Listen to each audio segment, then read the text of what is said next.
나라가 무너질 때 우리의 왕은 무엇을 했을까요? 그때로 가볼까요? 1592년 음력 4월 30일 한양에 비가 내리고 있었습니다. 축축한 어둠 속에서 경복궁 안에는 이상한 움직임이 있었습니다. 궁궐의 하인들이 며칠 전부터 여행용 집신을 사들이고 있었고 마구간에는 평소보다 많은 말이 준비되어 있었습니다. 한양 백성들은 이미 눈치채고 있었습니다. 임금이 도망가려 한다는 것을. 소문은 빠르게 퍼졌습니다. 조정의 관리들이 나서서 말했습니다. 임금의 몽진 소문은 전부 거짓이니 안심하고 생업에 종사하라. 그리고 바로 하루 전 선조 자신이 왕실 종친들 앞에서 눈물을 보이며 선언했습니다. 마땅히 도망가지 않고 경들과 더불어 목숨을 바치겠노라. 울먹이며 말하는 임금의 얼굴을 보고 종친들도 함께 통곡했습니다. 백성들은 안도했습니다.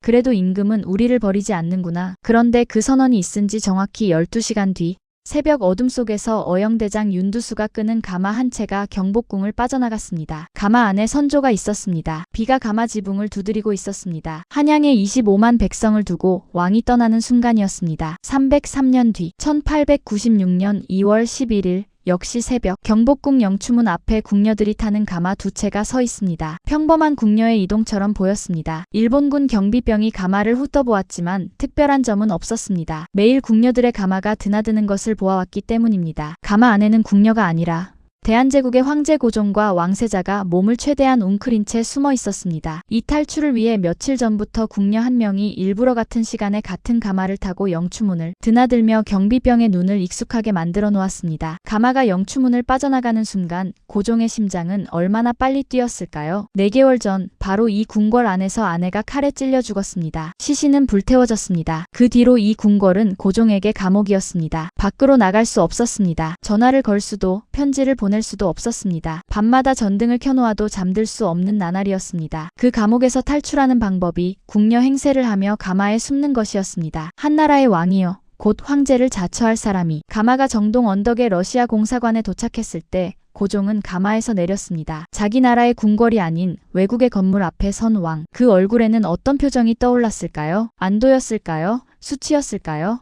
아니면 그 두 가지가 동시에 밀려왔을까요? 선조와 고종, 두 왕 모두 새벽의 어둠 속에서 자기 궁궐을 버리고 도망쳤습니다. 두 왕 모두 백성에게 거짓말을 했습니다. 하지만 그 결과는 정반대였습니다. 선조의 나라는 살아남았습니다. 고종의 나라는 사라졌습니다. 같은 도망인데 왜 한쪽은 나라를 지키고 한쪽은 나라를 잃었을까요? 선조라는 인물을 이해하려면 그가 왕이 된 과정부터 봐야 합니다. 선조는 원래 왕이 될 수 없는 사람이었습니다. 반개혈통 덕흥대원군의 셋째 아들. 왕위 계승 서열에서 한참 밀려있던 소년이 명종이 후사 없이 세상을 떠나면서 16살에 갑자기 왕좌에 앉게 됩니다. 정통성이 없었습니다. 조선의 역대 왕 중에서 반개 출신으로 왕위에 오른 경우가 없었던 건 아니지만 선조는 특히 취약했습니다. 아버지가 왕이 아니었고 왕세자로 책봉된 적도 없었으며 하루아침에 왕이 되었습니다. 그래서 선조는 평생 콤플렉스를 안고 살았습니다. 자신이 정당한 왕이라는 것을 증명해야 했습니다. 이 콤플렉스가 즉위 초기에는 긍정적으로 작용했습니다. 사림을 대거 등용했고 이이와 성운 같은 당대 최고의 석학을 곁에 두었으며 학문을 장려하고 언로를 열었습니다. 나는 부족하지만 뛰어난 신하들을 곁에 두면 된다. 이것이 초기 선조의 전략이었습니다. 그런데 이 같은 겸손은 진심에서 나온 것이 아니라 생존 본능에서 나온 것이었습니다. 진심이 아닌 겸손은 위기가 오면 무너집니다. 1592년 4월 13일 일본군 15만 8천여 명이 부산에 상륙합니다. 숫자를 실감해 보겠습니다. 지금 잠실 올림픽 주경기장 수용 인원이 약 7만 명입니다. 그 경기장 2개를 가득 채운 군대가 바다를 건너온 겁니다. 조선은 200년 가까이 큰 전쟁을 치르지 않았습니다. 군인이라는 직업이 천시받던 시대였고 무기는 녹슬어 있었으며 군사훈련은 형식에 불과했습니다. 부산 진성이 하루 만에 무너졌습니다. 동래성이 이틀을 버티지 못했습니다. 동래부사 송상현이 성 위에서 싸워서 죽기는 쉬우나 길을 비켜보내기는 어렵다는 글을 써서 내걸고 전사했습니다. 이 소식이 한양에 도착했을 때 조정은 혼란에 빠졌습니다. 하지만 아직 희망이 있었습니다. 조선의 마지막 정예군 신립장군의 기병대가 충주로 내려갔기 때문입니다. 신립은 북방의 여진족을 상대로 혁혁한 전공을 세운 명장이었습니다. 이 사람이 막아줄 거라고 선조도 조정도 백성도 믿었습니다. 4월 28일 충주 탄금대에서 신립의 군대가 전멸했다는 소식이 한양에 도착합니다. 부산에서 한양까지 일본군이 걸린 시간은 고작 보름 남짓. 지금 서울에서 부산까지 KTX로 2시간 반이 걸리는 그 거리를 16세기에 보병이 걸어서 보름 만에 돌파한 겁니다. 선조의 얼굴에서 핏기가 사라졌을 겁니다. 200년간 태평성대를 구가하던 나라가 보름 만에 목을 잡힌 겁니다. 선조의 첫 번째 선택은 거짓말이었습니다. 절대 도망가지 않겠다. 하지만 그 말을 하는 동안에도 궁궐 안에서는 피난채비가 한창이었습니다. 궁궐의 하인들이 대량으로 사들인 집신과 말 때문에 이미 소문이 퍼져 있었습니다. 선조는 소문을 잠재우기 위해 신하들 앞에서 눈물까지 보였지만 속으로는 이미 떠날 준비를 마친 상태였습니다. 4월 30일 새벽 비가 내리는 가운데 선조의 행렬이 경복궁을 빠져나갔습니다. 가마 하나, 말 몇 필, 소수의 호위병. 조선 건국 200년 역사상 가장 초라한 임금의 행렬이었습니다. 비에 젖은 채 어둠 속을 달리는 왕. 그 모습을 상상해 보십시오. 200년 동안 백성 위에 군림해온 왕조의 권위가 빗물과 함께 흘러내리고 있었습니다. 선조가 떠난 뒤 한양에 남겨진 백성들은 사실을 알게 됩니다. 임금이 떠났다. 우리를 버리고 갔다. 분노가 폭발했습니다. 백성들이 경복궁에 불을 질렀습니다. 창덕궁에 불을 질렀습니다. 그리고 가장 먼저 달려간 곳이 있었습니다. 노비 문서가 보관된 장례원이었습니다. 왜 하필 노비 문서였을까요? 왕이 백성을 버렸으니 백성도 왕의 법을 버린 겁니다. 왕이 너희를 지키겠다는 약속을 깼으니 너희는 노비다라는 문서도 효력을 잃은 겁니다. 불타는 궁궐과 불타는 노비 문서. 그건 건물이 타는 것이 아니라 왕과 백성 사이의 사회 계약이 불타는 장면이었습니다. 비에 젖은 선조의 행렬은 북쪽으로 향했습니다. 한양에서 파주까지 약 40리길. 길에는 피난민이 가득했고 선조의 행렬은 그 피난민 사이를 비집고 지나가야 했습니다. 왕의 행렬이 지나간다는 걸 알게 된 백성들의 반응은 어땠을까요? 돌이 날아왔습니다. 왕의 어가를 향해 돌이 날아왔습니다. 특히 선조가 총애하던 후궁 인빈 김씨의 가마에 돌이 집중적으로 쏟아졌습니다. 인빈 김씨의 오빠 김공량은 선조의 총애를 등에 업고 온갖 비리를 저지른 인물이었는데 백성들이 그 분노를 후궁의 가마에 쏟아부은 겁니다. 가마 안에서 인빈 김씨는 어떤 기분이었을까요? 그리고 그 옆에서 돌 맞는 후궁의 가마를 보는 선조의 심정은 어떠했을까요? 수치심이었을까요? 공포였을까요? 어쩌면 둘 다였을 겁니다. 하지만 선조는 멈추지 않았습니다. 빗속에서 돌을 맞으며 계속 북쪽으로 달렸습니다. 임진강에 도착했을 때 깊은 물이 앞을 가로막았습니다. 다리도 없고 배도 없었습니다. 왕의 행렬이 강 앞에서 멈춰 섰습니다. 그때 주변 마을의 백성들이 나타났습니다. 이 사람들은 자기 집 문짝을 뜯어다가 강 위에 놓아 임시 다리를 만들었습니다. 왕이 자기들을 버리고 도망가는 건 알고 있었습니다. 그래도 왕은 왕이니까, 나라의 임금이 강물에 빠져 죽을 수는 없으니까 문짝을 뜯어내면 자기 집에는 문이 없어집니다. 전쟁통에 문 없는 집이 무슨 의미인지 그 백성들은 알고 있었을 겁니다. 그런데도 문짝을 뜯어 바쳤습니다. 선조는 그 다리를 건넜습니다. 그리고 건너자마자 나룻배에 구멍을 뚫어 강바닥에 가라앉혔습니다. 다리도 부숴버렸습니다. 백성들이 뜯어 바친 집 문짝으로 만든 다리를 건너자마자 부순 겁니다. 이유는 외적이 같은 방법으로 강을 건너올 수 있다는 것이었습니다. 군사적으로는 틀린 판단이 아닐 수 있습니다. 하지만 아직 강을 건너지 못한 신하들이 있었습니다. 그들은 눈물을 흘리며 부서진 다리 너머로 왕의 어가가 점점 작아지는 것을 지켜봤습니다. 이 장면 하나에 선조라는 인물의 본질이 압축되어 있습니다. 자기가 건널 때는 백성의 문짝을 받고 건넌 뒤에는 부숴버리는 왕. 개성에 도착했을 때 더 큰 모욕이 기다리고 있었습니다. 개성은 원래 고려의 수도였습니다. 조선이 고려를 무너뜨리고 세워진 나라라는 것을 개성 사람들은 200년이 지나도 잊지 않고 있었습니다. 분노한 개성 백성들이 왕의 행렬에 돌을 던지며 외쳤습니다. 징비록에 기록된 한 백성의 외침입니다. 고려 창왕의 시신이 채 식지 않았는데 너희 전주 이씨놈들이 폐악질을 부리며 나라를 빼앗더니 그걸 간수할 능력조차 없는가? 200년 묵은 한이 터져나온 겁니다. 왕조가 바뀌면 선대 왕조의 기억은 지워지는 것이 보통인데 전쟁이라는 극한 상황이 200년간 눌려있던 감정의 뚜껑을 열어젖힌 겁니다. 선조는 그 외침을 들었을 겁니다. 가마 안에서 빗소리와 함께 섞여 들어오는 욕설을 어떤 표정을 짓고 있었을까요? 분노했을까요? 부끄러웠을까요? 아니면 그저 무서웠을까요? 기록에 남아있지는 않습니다. 다만 선조가 멈추지 않고 계속 북쪽으로 달렸다는 사실만 남아있습니다. 평양에 도착했을 때 선조는 또다시 같은 말을 합니다. 더 이상 북쪽으로 가지 않겠다. 여러분과 함께 죽음으로 지키겠다. 한양에서 했던 말과 똑같은 말이었습니다. 평양 백성들 중 일부가 그 말을 믿었습니다. 임금이 여기서 함께 싸우겠다니 우리도 성을 지키자. 사람들이 모여들었습니다. 무기를 들었습니다. 성벽을 보수하기 시작했습니다. 그런데 6월 10일 왕비가 함흥으로 떠나려고 채비하는 모습이 백성들 눈에 들어왔습니다. 또 도망가려는 겁니다. 분개한 평양 주민들이 폭동을 일으켰습니다. 국노비가 몽둥이에 맞아 말에서 떨어졌습니다. 호조판서 홍여순도 두들겨 맞았습니다. 성안이 칼과 창과 고함으로 가득 찼습니다. 다음날 선조는 평양을 떠났습니다. 백성들이 왕의 행차를 가로막고 울며 소란을 피웠습니다. 선조는 그 백성들의 목을 베었습니다. 자기를 지키겠다고 모여든 백성들의 목을 베고 도망간 겁니다. 이 순간 선조의 마음속에는 무엇이 있었을까요? 미안함이었을까요? 아니면 어쩔 수 없다는 자기 합리화였을까요? 실록에는 선조의 속마음이 기록되어 있지 않습니다. 다만 행동만이 남아 있습니다. 그리고 그 행동은 너무나 명확합니다. 의주까지 도착한 선조가 내놓은 계획은 신하들조차 경악하게 만들었습니다. 압록강을 건너 명나라로 망명하겠다는 것이었습니다. 중국은 땅이 넓다. 왜군이 요동에 들어오면 북경이 있고 북경이 버티지 못하면 남경까지 가면 된다. 선조실록에 기록된 왕의 말입니다. 잠깐 이 말의 의미를 곱씹어 보겠습니다. 조선의 왕이 조선의 백성과 국토를 전부 일본에게 내주고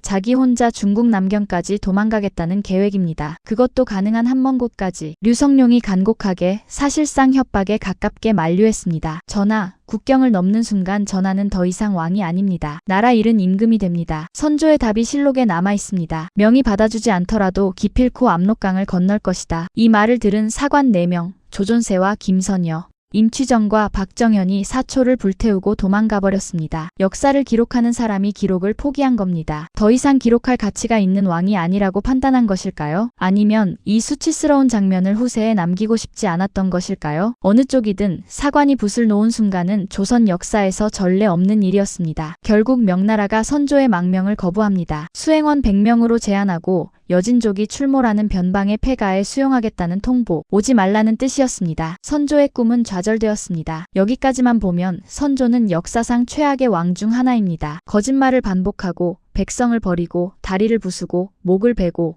외국까지 도망가려 했습니다. 그런데 이상한 일이 벌어집니다. 왕은 도망쳤는데 나라가 스스로 일어섰습니다. 왕이 비워둔 자리를 다른 사람들이 채우기 시작한 겁니다. 가장 먼저 일어선 것은 의병이었습니다. 1592년 4월 22일 일본군이 부산에 상륙한 지 불과 9날 만에 경상도 의령에서 곽재우라는 사람이 의병을 일으킵니다. 곽재우는 과거 시험에 낙방한 뒤 고향에 칩거하던 제야 선비였습니다. 하지만 집안이 부유했고 전 재산을 의병 자금으로 내놓았습니다. 2천여 명의 장정이 자원해서 모여들었습니다. 곽재우는 붉은 옷을 입고 싸웠습니다. 왜 하필 붉은 옷이었을까요? 멀리서도 눈에 띄어야 했기 때문입니다. 내가 여기 있다. 나를 따르라. 지휘관이 적에게 자기 위치를 노출시키는 것은 죽음을 각오한 행위입니다. 그래서 사람들이 곽재우를 홍의장군이라 불렀습니다. 곽재우의 의병은 낙동강 일대를 지켜내며 왜군이 호남으로 진출하는 것을 막아냈습니다. 전라도의 곡창지대가 지켜진 건 이 무명의 선비 덕분이었습니다.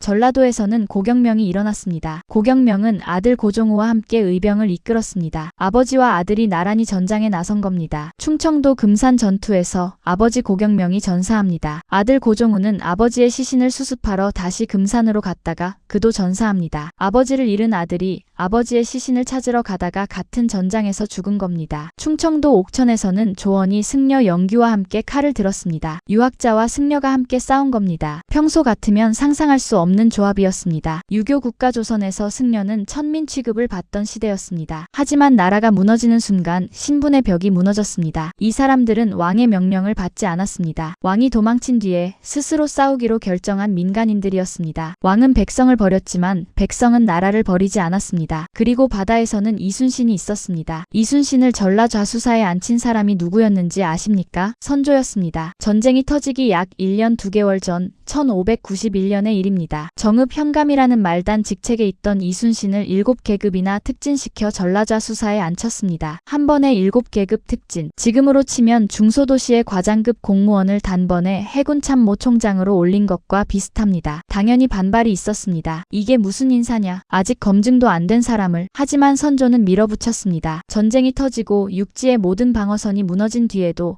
바다만은 이순신이 지켜냈습니다. 1592년 7월 한산도 앞바다. 이순신은 학의 날개를 펼친 듯한 진영. 하객진으로 일본 수군의 주력 함대를 포위합니다. 실록의 기록입니다. 아군이 죽 버려서 하객진을 친 다음 기를 휘두르고 북을 치며 일시에 진격하였다. 크고 작은 총통들을 연속적으로 쏘아 대어 먼저 적선 세 척을 부쉈다. 이 한산 대첩으로 일본은 서해를 통한 보급로를 완전히 차단당합니다. 바다를 잃은 일본군은 아무리 육지에서 이겨도 보급을 받을 수 없게 됐습니다. 전쟁의 흐름이 바뀐 순간이었습니다. 선조가 전쟁 전에 한 일 중 가장 중요한 일이 이순신을 제자리에 앉힌 것이었습니다. 비겁한 왕이 전쟁 전에 해놓은 단 하나의 인사가 전쟁에서 나라를 살렸습니다. 선조는 도망치면서 또 하나의 결정을 내립니다. 세자 광해군에게 분조를 맡긴 겁니다. 분조란 조정을 둘로 나눠 하나는 왕이, 하나는 세자가 이끄는 비상체제입니다. 선조 자신은 의주에서 명나라의 원군을 요청하는 외교를 맡고 광해군은 전선 가까이에서 의병을 규합하고 민심을 수습하는 역할을 맡았습니다. 18살의 광해군은 아버지가 가지 않은 곳으로 갔습니다. 강원도 이천에서 평안도 성천까지 전장 가까운 곳을 돌아다니며 백성을 만났습니다. 흩어진 관군을 규합하고 의병에게 관직을 내려 정당성을 부여하고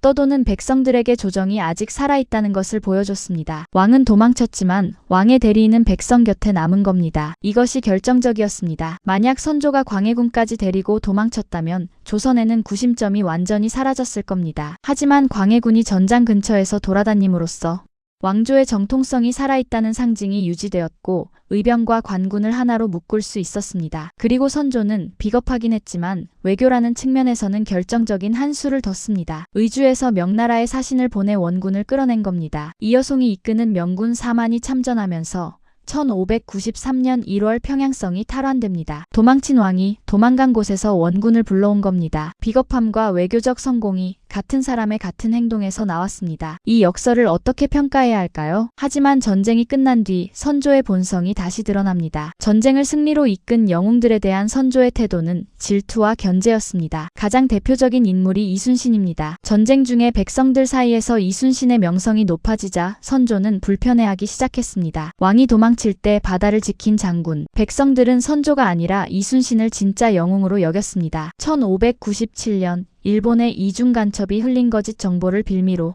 선조는 이순신의 삼도수군 통제사직을 박탈하고 감옥에 가둡니다. 고문을 받았습니다. 나라를 살린 장군이 나라의 왕에게 고문당한 겁니다. 이순신 대신 삼도수군 통제사가 된 원균이 1597년 7월 칠천량 해전에서 조선 수군을 괴멸시킵니다. 배 200여 척이 불탔고 원균 자신도 도주 중에 전사합니다. 이순신이 몇 년에 걸쳐 만들어 놓은 해상방어 체계가 단 하루 만에 사라졌습니다. 그제야 선조는 이순신을 다시 불러들입니다. 백의종군, 벼슬 없이 전장에 나가라는 명령이었습니다. 이순신에게 남은 것은 배 12척이었습니다. 200여 척에서 12척. 이것으로 이순신은 명량해전을 치릅니다. 1597년 10월 울돌목의 좁은 물길에서 배 12척으로 일본 수군 133척을 맞아 31척을 격파한 명량 대첩. 세계 해전사에서 유례를 찾기 어려운 승리였습니다. 그리고 1598년 12월 노량해전에서 이순신이 전사합니다. 나의 죽음을 알리지 마라. 마지막 말을 남기고 숨을 거뒀습니다. 선조실록에 따르면 이순신의 전사 소식을 접한 선조의 반응은 의외로 담담했다고 합니다. 나라를 살린 장군의 죽음에 왕이 보인 반응이 담담함이었다는 것. 이것이 선조라는 인물의 마지막 초상입니다. 이제 303년의 시간을 건너겠습니다. 고종이 살았던 시대로. 고종이라는 인물을 이해하려면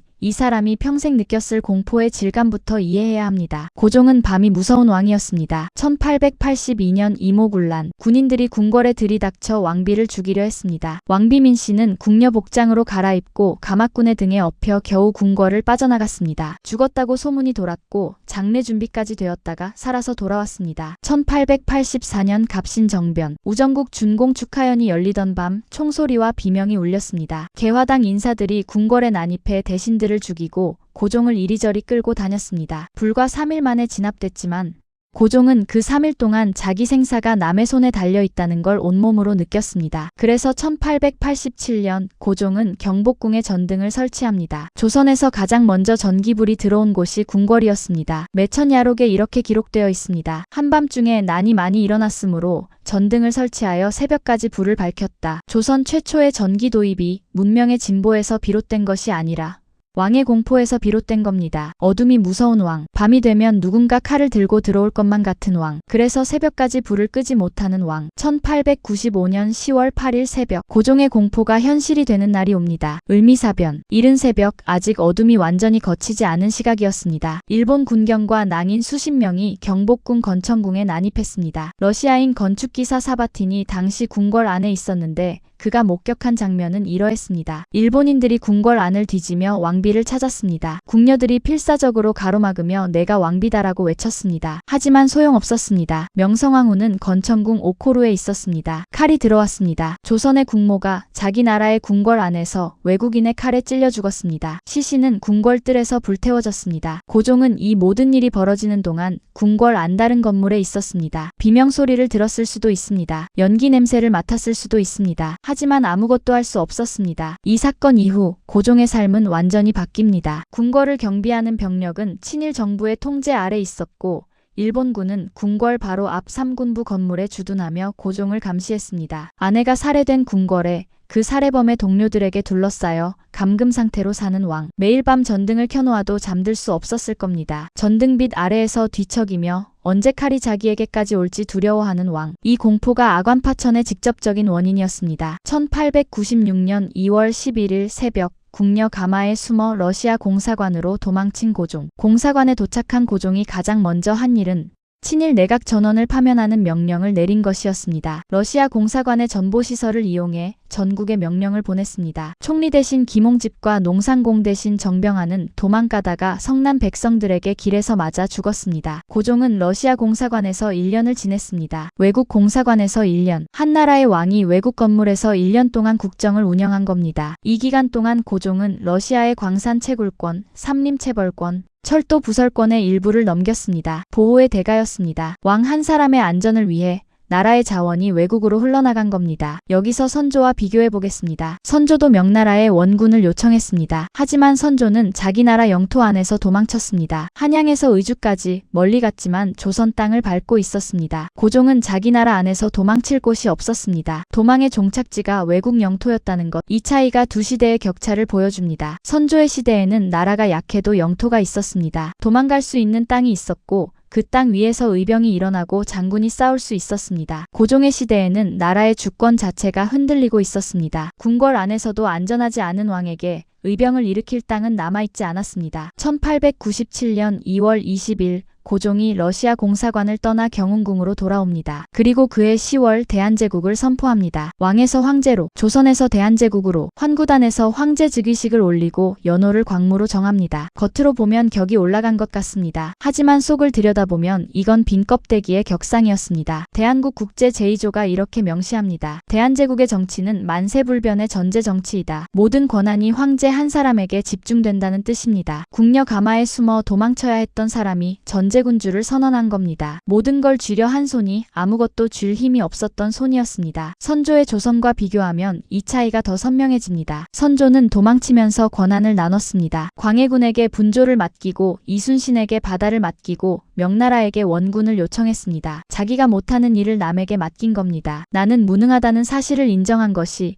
역설적으로 시스템을 돌아가게 만들었습니다. 고종은 모든 것을 자기 손에 쥐려 했습니다. 전제 정치를 선언한 것이 그 증거입니다. 하지만 모든 걸 쥔 사람이 쓰러지면 전부가 멈춥니다. 1898년 9월 12일 경운궁, 지금의 덕수궁 안에 있는 정관원, 서양식과 한식이 뒤섞인 독특한 정자입니다. 고종은 이곳에서 커피를 마시고 있었습니다. 아관파천 시절 러시아 공사관에서 커피를 처음 접한 뒤 고종은 이 쓰고 향기로운 음료를 즐겨 마시게 됩니다. 그날도 평소처럼 커피를 마셨습니다. 그런데 커피에 독이 들어 있었습니다. 전직 러시아어 통역관 김홍육이 궁중 요리사 공홍식을 통해 커피의 아편을 탔습니다. 고종은 한 모금을 마시고 이상한 맛을 느꼈고 왕세자 순종는 그보다 많이 마셨습니다. 왕세자는 심하게 몸이 상했고 이후 평생 건강이 회복되지 못했다는 이야기도 전해집니다. 커피 한 잔에도 목숨을 걱정해야 하는 황제. 정관원이라는 이름의 뜻이 고요히 바라보는 집입니다. 고요히 바라보는 것밖에 할 수 없었던 왕의 공간. 그 정자에서 독이 든 커피를 마시는 장면. 이 이미지에 고종의 삶 전체가 압축되어 있습니다. 1905년 11월 17일 을사조약. 이토 히로부미가 경운궁에 들어와 대신들을 하나하나 압박했습니다. 찬성이냐 반대냐. 학부 대신 이완용이 찬성했습니다. 군부 대신 이근택이 찬성했습니다. 찬성했습니다. 내부 대신 이지용이 찬성했습니다. 외부 대신 박재순이 찬성했습니다. 농상공 대신 권중현이 찬성했습니다. 5명. 을사오적이라 불리게 될 이 5사람이 고개를 끄덕이는 동안 반대한 대신들도 있었습니다. 참정 대신 한규설은 통곡하며 반대했고 바닥에 엎드려 일어나지 않았습니다. 탁지부 대신 민영기도 반대했습니다. 하지만 숫자에서 밀렸습니다. 고종은 끝내 국세를 찍지 않았습니다. 서명을 거부한 겁니다. 그러나 일본은 외부 대신 박재순의 직인을 야밤에 가져와 대신 찍었습니다. 황제가 서명을 거부했는데도 조약이 체결된 겁니다. 거부는 했지만 저항은 하지 못한 것, 이것이 고종의 한계이자 대한제국의 한계였습니다. 5일 뒤인 11월 30일 아침 6시경 시종무관장 민영환이 자기 집에서 칼을 꺼냈습니다. 그리고 자기 목을 찔렀습니다.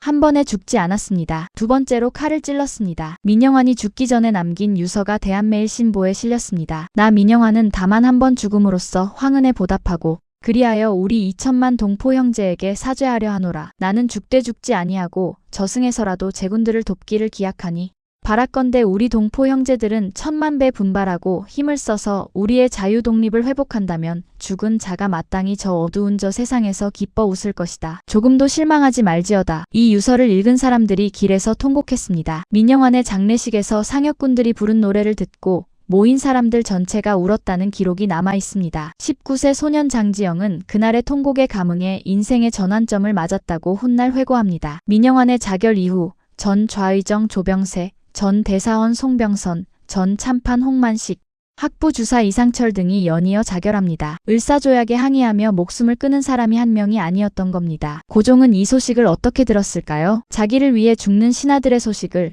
어떤 얼굴로 받아들였을까요? 본인은 살아있고 신하들이 대신 죽어가는 상황. 선조시대의 의병을 떠올려 보십시오. 선조 때는 왕이 도망친 뒤 백성이 칼을 들고 싸웠습니다. 고종 때는 황제가 서명을 거부한 뒤 신하들이 칼로 자기 목을 찔렀습니다. 같은 충성인데 방향이 달랐습니다. 선조시대의 충성은 바깥을 향했고 고종시대의 충성은 안을 향했습니다. 적에게 칼을 겨눈 것과 자기 목에 칼을 겨눈 것, 이 차이가 두 시대의 가능성을 보여줍니다. 1907년 고종은 마지막 승부수를 던집니다. 네덜란드 헤이그에서 열리는 만국평화회의에 밀사를 보낸 겁니다. 이상설, 이준, 이휘종 세 사람이 비밀리에 조선을 떠나 바다를 건너 유럽까지 갔습니다. 을사조약은 황제의 서명 없이 강제로 체결된 것이니 무효라는 주장을 국제사회에 알리기 위해서였습니다. 천신만고 끝에 헤이그에 도착한 세 사람. 하지만 회의장의 문은 열리지 않았습니다. 일본이 이미 대한제국의 외교권을 장악하고 있었기 때문에 대한제국은 공식 참가국으로 인정받지 못했습니다. 이준은 헤이그에서 분사했습니다. 그 죽음의 정확한 경위에 대해서는 여러 설이 있지만